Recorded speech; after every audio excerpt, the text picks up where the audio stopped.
भारत माता की, भारत माता की, इनकलाब, वंदे।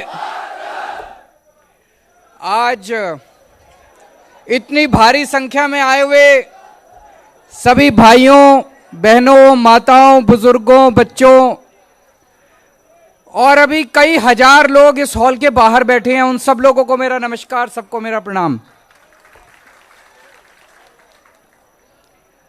गजब की एनर्जी है यार आपकी, गजब का उत्साह है।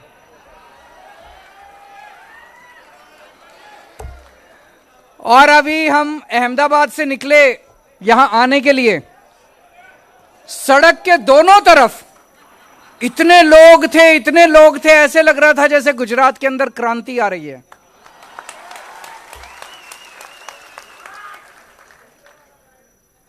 ऐसे लग रहा था जैसे गुजरात अब बदलाव मांग रहा है।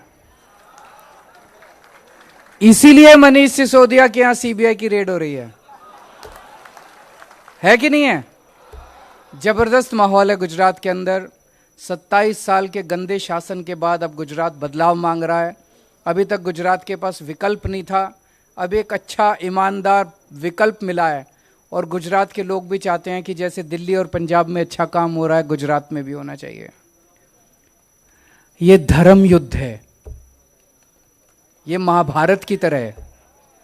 जैसे महाभारत की आपने कहानी सुनी होगी, जब महाभारत युद्ध शुरू हो गया तो श्री कृष्ण जी सोए हुए थे, उनसे मदद मांगने के लिए दुर्योधन और श्री कृष्ण दोनों पहुंचे।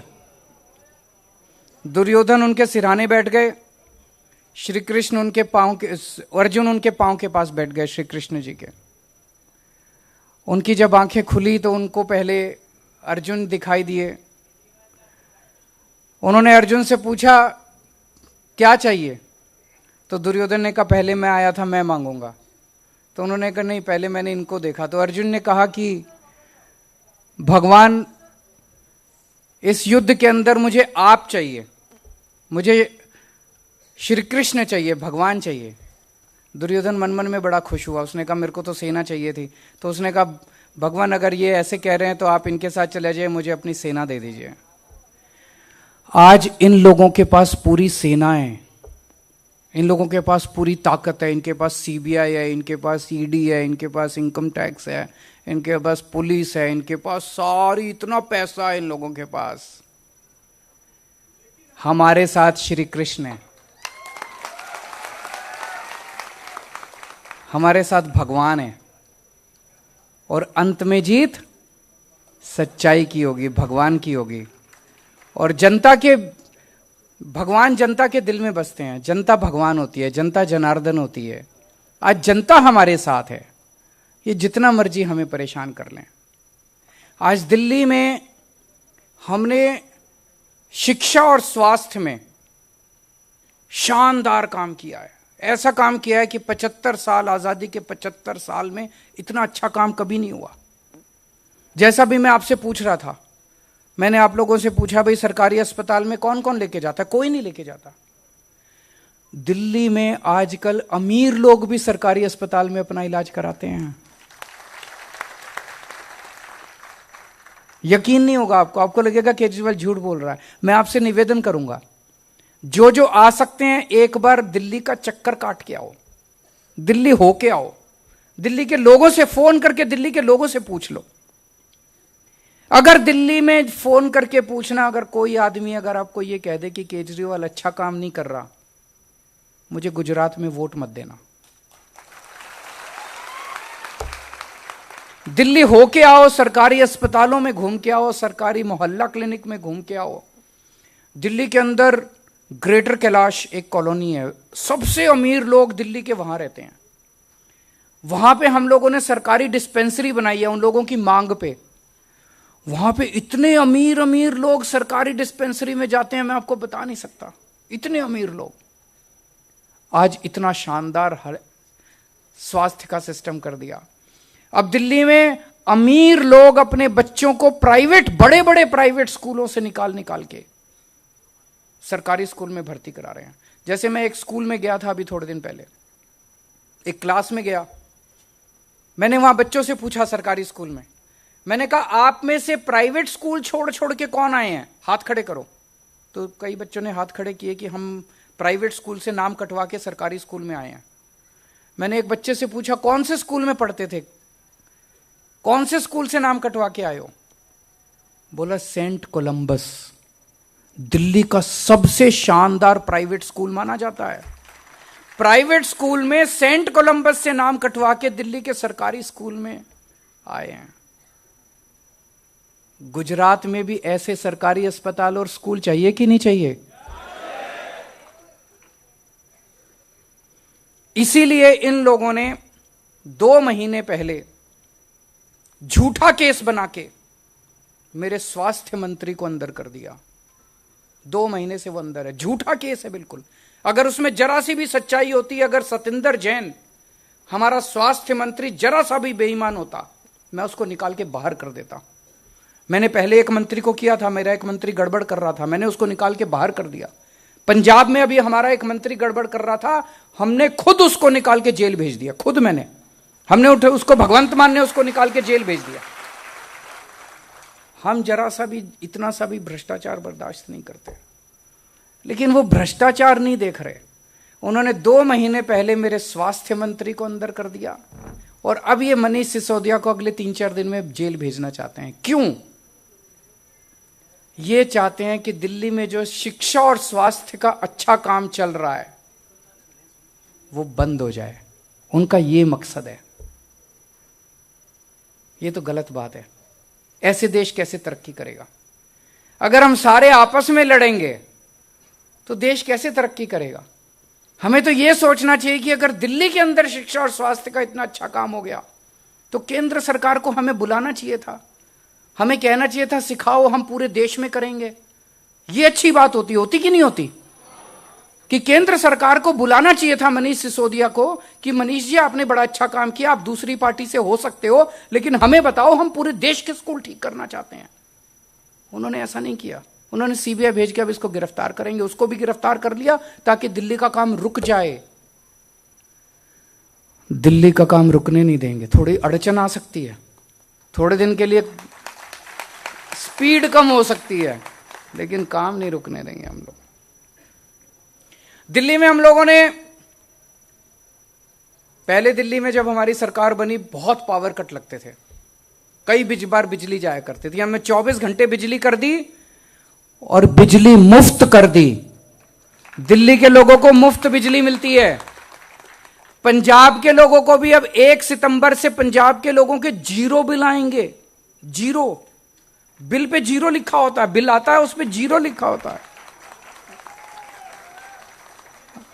आपको 0 बिल चाहिए कि नहीं चाहिए? किस किस को चाहिए? ये कहते हैं केजरीवाल पैसे लुटा रहा है, केजरीवाल फ्री की रेवड़ी दे रहा है। रेवड़ी चाहिए नहीं चाहिए? सबको चाहिए। केवल मैं कर सकता हूं, ये नहीं करेंगे। 27 साल में इन्होंने नहीं किया, तो मेरी पहली गारंटी है हमारी सरकार बनेगी, सरकार बनने के 3 महीने के अंदर आपके सबके बिजली के बिल 0 आया करेंगे। मैं देख रहा हूं महिलाओं के ज्यादा चेहरे खुश हैं, क्योंकि घर तो आप ही को चलाना होता है। आदमी तो महीने के अंत में आके पैसे रख देता है आपके हाथ में, फिर आप जानो आपका काम जाने, है ना? तो महिलाएं ज्यादा खुश हैं। तो बिजली के बिल 0 आएंगे, 0। कुछ नहीं होता उसमें, 1 रुपया 2 रुपया भी नहीं आता, कुछ नहीं, 0 बिल आता है। तो सरकार बनने के 3 महीने के अंदर आपके बिजली के बिल 0 आया करेंगे। फिर दिल्ली में हमने आज पूरे देश में सबसे ज्यादा समस्या रोजगार की है कि नहीं है? नौकरी नहीं है, रोजगार नहीं है, काम नहीं है करने को। खाली बैठे हैं बच्चे घर में, पढ़ लिख के खाली बैठे हैं। कहां जाएं, किससे बात करें? कोई सुनने को तैयार नहीं है। इनके पास जाओ तो ये तो कहते हैं कि किसको, इनको तो अब चिंता भी नहीं है बीजेपी वालों को। गुजरात में इनसे हम बात करते हैं, हम कहते हैं काम क्यों नहीं करते? कहते क्या जरूरत है, जनता किसके पास जाएगी? हमारे ही पास आएगी। 27 साल हो गए इनको। इतना अहंकार हो गया इन लोगों को, इतना अहंकार हो गया बीजेपी वालों को। दिल्ली में पिछले कुछ सालों के अंदर, 5 साल के अंदर, मैंने 12 लाख बच्चों को रोजगार दिलवाया है। 12 लाख बच्चों को। दिल्ली तो छोटा सा है, वहां 12 लाख बच्चों को दिलाया तो यहां तो ज्यादा ही दिला देंगे। करना आता है हम लोगों को, रोजगार दिलाना आता है, हम ही को आता है, इनको नहीं आता, हम ही को आता है। तो गुजरात में हमने गारंटी दी है, गुजरात के हर बेरोजगार युवा को रोजगार दिलाएंगे 5 साल में, और जब तक रोजगार नहीं मिलता हर बेरोजगार युवा को 3,000 रुपए महीने का बेरोजगारी भत्ता।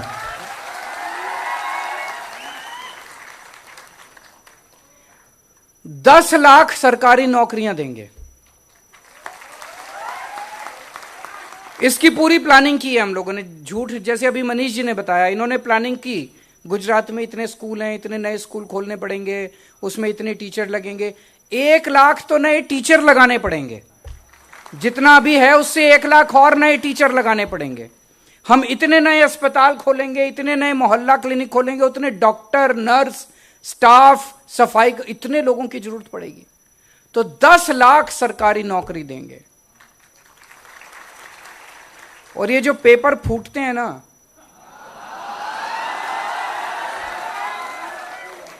इसका कानून लेके आएंगे, इसका कानून लेके आएंगे। पेपर फूटने वालों को जिंदगी भर जेल में रखेंगे।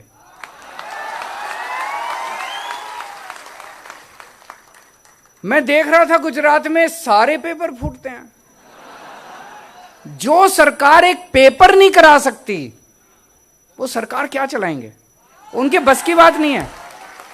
जो सरकार, एक दिल्ली में अभी तक एक पेपर नहीं फूटा 7 साल में। जो गुजरात में अगर सरकार एक पेपर नहीं चला, से एक पेपर नहीं कर सकती, वो क्या सरकार चलाएगी। उनको छोड़ देना चाहिए, उनके बस की बात नहीं है। हम एक भी पेपर नहीं फूटने देंगे, टाइम पे पेपर होंगे सारे के सारे, और इसके खिलाफ एक सख्त कानून लेके आएंगे।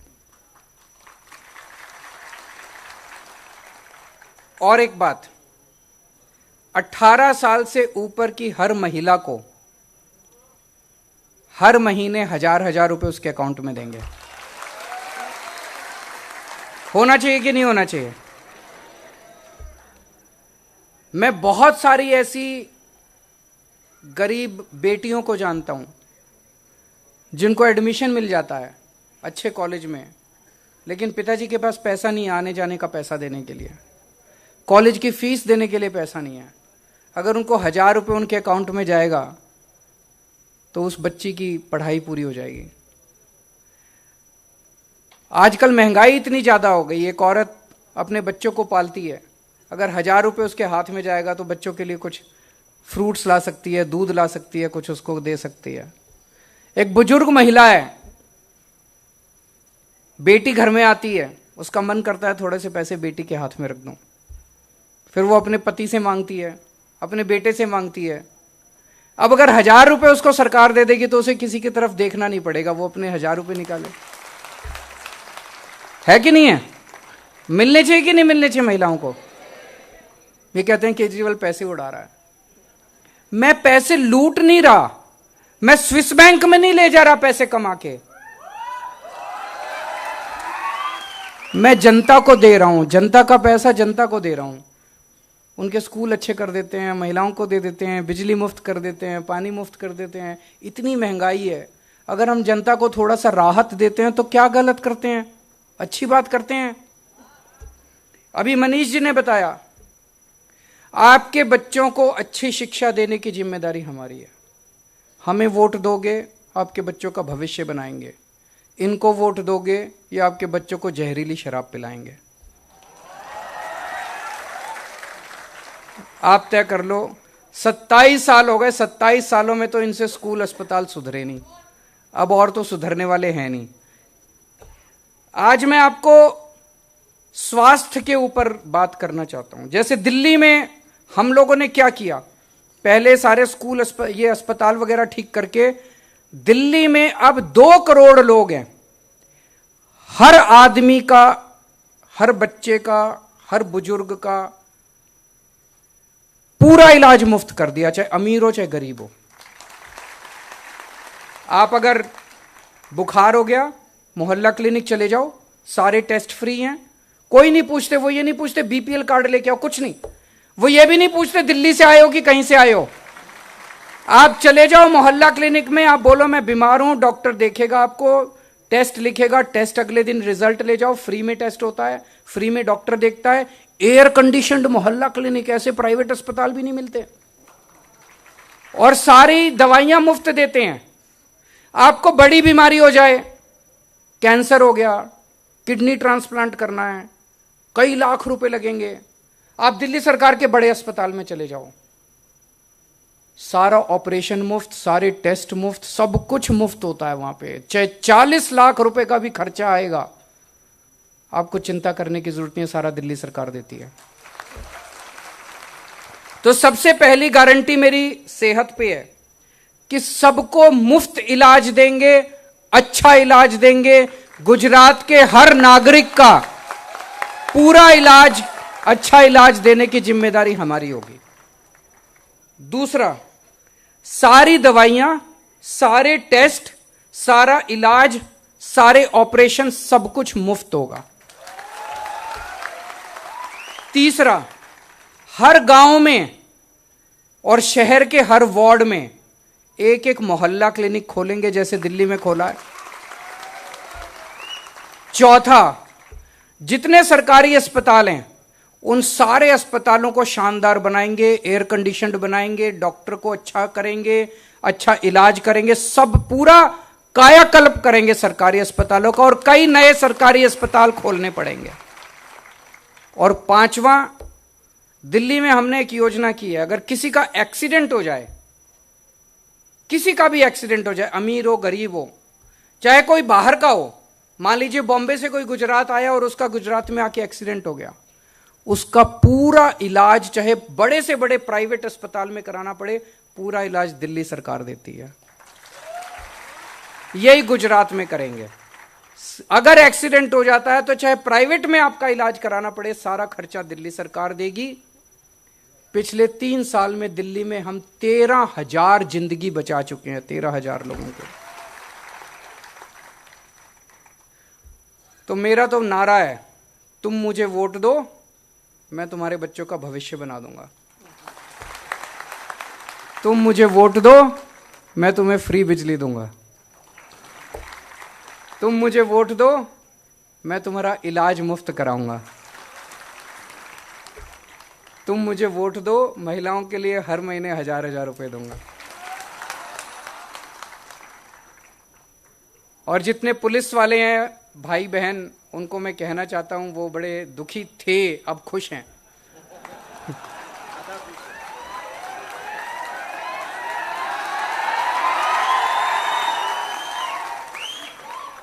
वो ग्रेड पे मांग रहे थे। मैं एक बार ही आया तो मैंने प्रेस कॉन्फ्रेंस में कहा भी इनकी डिमांड जायज है, इनको ग्रेड पे मिलनी चाहिए।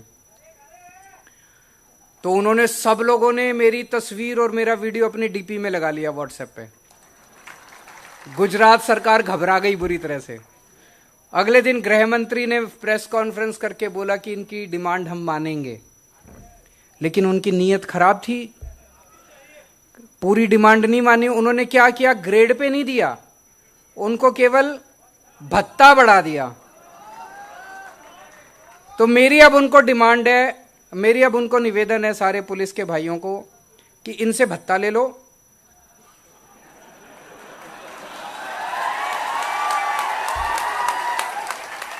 भत्ता इनसे ले लो, अगले 3 महीने प्रचार आम आदमी पार्टी का करो, जब हमारी सरकार बनेगी तो ग्रेड पे मेरे से ले लेना।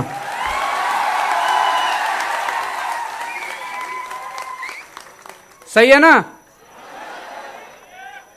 अभी कल मेरे को पता चला इन्होंने 1 करोड़ रुपया, अभी थोड़े दिन पहले जब मैं आया मुझे पता चला कि यहां पे गुजरात का कोई रहने वाला व्यक्ति फौज में अगर है और वो शहीद हो जाता है तो गुजरात सरकार की योजना थी उसको 1 लाख रुपए देते हैं, और वो भी नहीं देते, उसके लिए भी दौड़ाते हैं उसको। ये तो हमारे सैनिकों के साथ अपमान है। जो देश के लिए शहीद होते हैं उनका तो सम्मान कर, उनके परिवार का मरने के बाद सम्मान करना चाहिए, देश को उसका ख्याल रखना चाहिए। दिल्ली में हम लोगों ने उनके सम्मान में 1-1 करोड़ रुपए का हम उनको चेक, मैं खुद जाता हूं उनके घर। दिल्ली का रहने वाला कोई भी शहीद अगर होता है तो मैं खुद 1 करोड़ रुपए का चेक लेके उसके घर जाता हूं, उसके परिवार को देके आता हूं। तो जब मैं पिछली बार आया गुजरात, मैंने कहा कि गुजरात के पूर्व सैनिक भी यहां हड़ताल पे बैठे हुए थे। मैंने कहा इनकी मांग जायज है, 1 करोड़ रुपया गुजरात के सैनिकों को भी मिलना चाहिए। तो गुजरात सरकार ने कल ऐलान तो किया, लेकिन लोग कह रहे हैं देंगे नहीं। चुनाव है इसलिए किया, क्योंकि अगर इनकी देने की नीयत होती तो बीजेपी पूरे देश में जहां जहां बीजेपी की सरकार है सब जगह करती, बाकी कहीं नहीं किया, गुजरात में किया। इसलिए मैं इनसे मांग करता हूं, अगर तुम्हारी नीयत साफ है तो पिछले 5 साल में जितने शहीद हुए थे अगले 10 दिन में उनको दे दो, और अगर नहीं दोगे तो जनता सोचेगी झूठ बोल रहे हैं, चुनाव के बाद पलट जाएंगे। और दूसरी बात, दिल्ली में हम केवल सैनिकों को नहीं देते, हम दिल्ली पुलिस वालों को भी देते हैं। पुलिस भी तो अपनी जान हथेली पे रख के, पुलिस वाले भी तो शहीद होते हैं, पुलिस वाले भी तो ड्यूटी में कितनी बार शहीद होते हैं। तो गुजरात पुलिस वालों को भी इस 1 करोड़ की योजना में शामिल किया जाना चाहिए। गुजरात पुलिस से भी अगर कोई शहीद हो तो उसके परिवार को मरने के बाद, शहीद होने के बाद 1-1 करोड़ का उसको सम्मान राशि मिलनी चाहिए। मिलनी चाहिए कि नहीं मिलनी चाहिए? जितने हमारे स्टेट ट्रांसपोर्ट के कर्मचारी हैं वो भी बहुत दुखी हैं, वो मेरे से मिलने के लिए आए थे। तो मैं उनको भी ये आश्वासन देना चाहता हूं, उनकी तनख्वाह बहुत कम है, वो चाहते हैं कि उनकी तनख्वाह बढ़ाई जाए। जितने ड्राइवर हैं, जितने कंडक्टर हैं, सरकार बनने के 1 महीने के अंदर हम आपकी तनख्वाह बढ़ा देंगे। लेकिन उसके पहले आपको भी एक काम करना पड़ेगा। सभी ड्राइवर कंडक्टर आज से कमर कस लो, बस में जितनी सवारियां हैं सबको बोलो कि झाड़ू पे वोट डालना है। मंजूर है? सारे ड्राइवर, सारे कंडक्टर जितने हैं गुजरात के स्टेट ट्रांसपोर्ट में, सारे बोलो, एक एक हर बस में सामने खड़े होकर बोलो कि सारी सवारियां सुनो, जब टिकट देते टाइम उनको बोलो कि झाड़ू झाड़ू झाड़ू।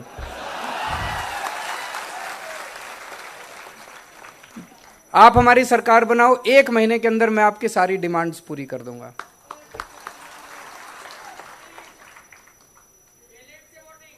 हैं जी, बैलेट्स एक काम करते हैं, कोई मुझे बता रहा था, मुझे पता नहीं है, कहते हैं वोटिंग मशीन में इतने परसेंट उतने परसेंट गड़बड़ होती है, लेकिन तुम इतने वोट देना, उनकी वोटिंग मशीन भी, उनका फॉर्मूला खत्म हो जाए। जैसे दिल्ली और पंजाब वालों ने दिया, दिल्ली में 70 में से 67 सीट पिछली बार, इस बार 62 सीट। पंजाब में 117 में से 92 सीट। गुजरात में कितनी दोगे?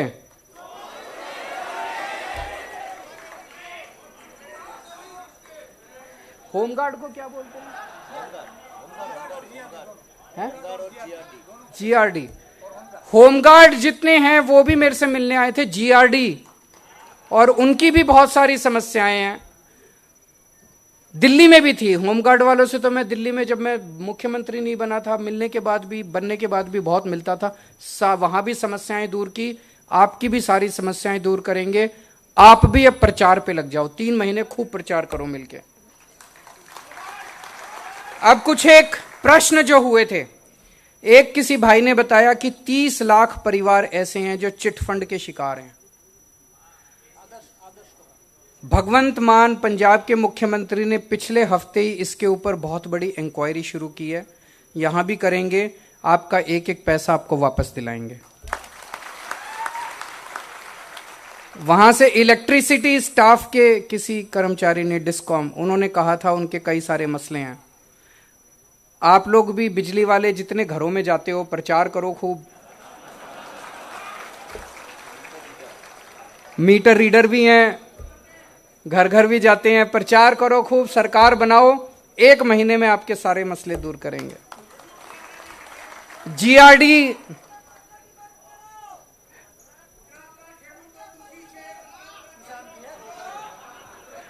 मैं सबसे मिलूंगा एक एक करके। अभी अगले 2 महीने में मैंने प्लान किया है। जैसे जीआरडी है, जीआरडी वालों से मैं सोच रहा हूं एक बड़ी मीटिंग रखूंगा। आप मेरे को बुलाओ, एक मीटिंग रखो अपनी, मैं आऊंगा आपकी मीटिंग में, आपकी सारी समस्याएं सुनेंगे।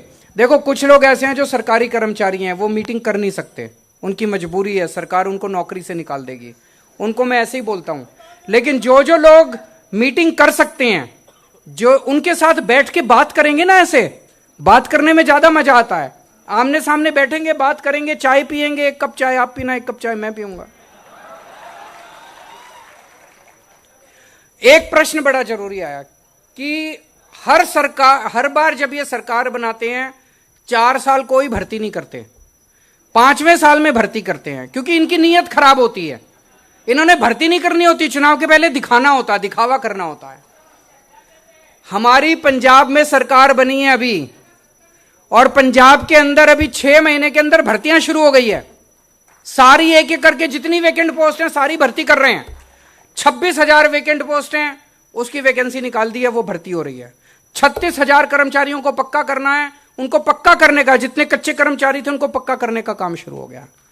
तो सरकार बनने के तुरंत बाद एक एक जितनी डिपार्टमेंट्स में वैकेंसी है सारी वैकेंसी भरने का काम शुरू करेंगे। 4 साल हम इंतजार नहीं करने वाले, आप भरोसा रखो। एक किसी ने कहा, एकलव्य टीचर्स वाला जो था, कि एकलव्य के लिए जो काम कर रहे हैं टीचर्स, वो टीचर्स, आप बिल्कुल चिंता मत करो, जितने भी टीचर्स हैं सब टीचर्स को समान रूप से रखा जाएगा। जो एक सरकारी टीचर को जो स्केल मिलना चाहिए सबको वो स्केल देंगे। बहुत बड़े स्तर के ऊपर नए स्कूल बनाएंगे, नए टीचर्स रखेंगे। जो पुराने टीचर्स हैं अलग अलग उनके जितने मसले हैं, जैसे इन्होंने बताया एकलव्य के जो टीचर्स हैं उनको पूरी तनख्वाह नहीं मिलती, कम तनख्वाह मिलती है, आपको सरकारी स्केल दिलाएंगे। और यहां पे एक मैडम ने बोला कि भ्रष्टाचार बहुत ज्यादा है। दिल्ली में हमने जो इतने सारे काम किए, लोग कहते हैं केजरीवाल जी पैसा कहां से आता है? आपने बिजली भी मुफ्त कर दी, आपने स्कूल भी बनवा दिए, स्कूलों में शिक्षा भी मुफ्त है, नए अस्पताल भी बना दिए, अस्पतालों में भी इलाज मुफ्त है, मोहल्ला क्लिनिक कितने बना दिए, पानी मुफ्त कर दिया। हम दिल्ली में बुजुर्गों को तीर्थ यात्रा भी कराने ले जाते हैं मुफ्त में, अयोध्या जी ले जाते हैं, शिरडी बाबा ले जाते हैं, पुरी जी ले जाते हैं, पूरा आना जाना खाना पीना बुजुर्गों का सब मुफ्त होता है। एसी ट्रेन में ले जाते हैं, एसी वहां पे होटल में रुकवाते हैं, बुजुर्गों को तीर्थ यात्रा कराते हैं, वो भी मुफ्त है। योगा कराते हैं दिल्ली में, पूरे दिल्ली के अंदर जगह जगह पार्कों में योगा क्लासेस फ्री में होती हैं। लोग पूछते हैं मेरे से पैसा कहां से आता है? हमने सरकार में पहले जितना करप्शन होता था वो बंद कर दिया, खूब पैसा बचने लग गया, खूब पैसा बचने लग गया। गुजरात में भी पैसे की कमी नहीं है, नीयत की कमी है। अच्छी नीयत वाली सरकार आएगी, सारे काम होंगे। और जो आम आदमी आप काम कराने जाते हो सरकारी दफ्तर में, आपसे पैसे मांगते हैं, चाहे ये काम करवाना हो, बिजली का कनेक्शन लेना हो, पानी का कनेक्शन लेना हो, जाति प्रमाण पत्र, हैं जी 500 और भी कई चीजों के और भी ज्यादा होते हैं। दिल्ली में हमने काम किया, दिल्ली में धीरे धीरे करके हम सारे सरकारी दफ्तर बंद करते जा रहे हैं।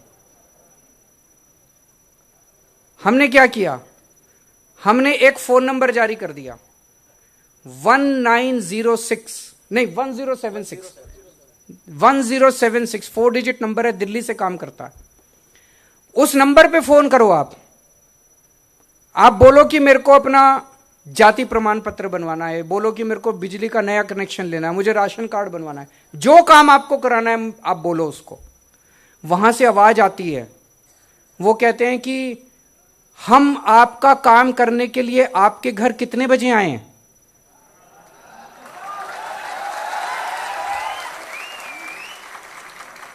पूरी दुनिया में ऐसी सर्विस नहीं है, पूरी दुनिया में, अमेरिका में भी नहीं है, दिल्ली में है। फिर आप कहो, आप मान लीजिए आप कहीं नौकरी करते हैं और नौकरी से लेट आते हैं, आप बोलो जी मैं तो रात को 9 बजे आता हूं अपने घर, मेरे 9:30 बजे आ जाना। 9:30 बजे रात को दिल्ली सरकार का एक कर्मचारी आपके घर आपका काम करने के लिए आएगा,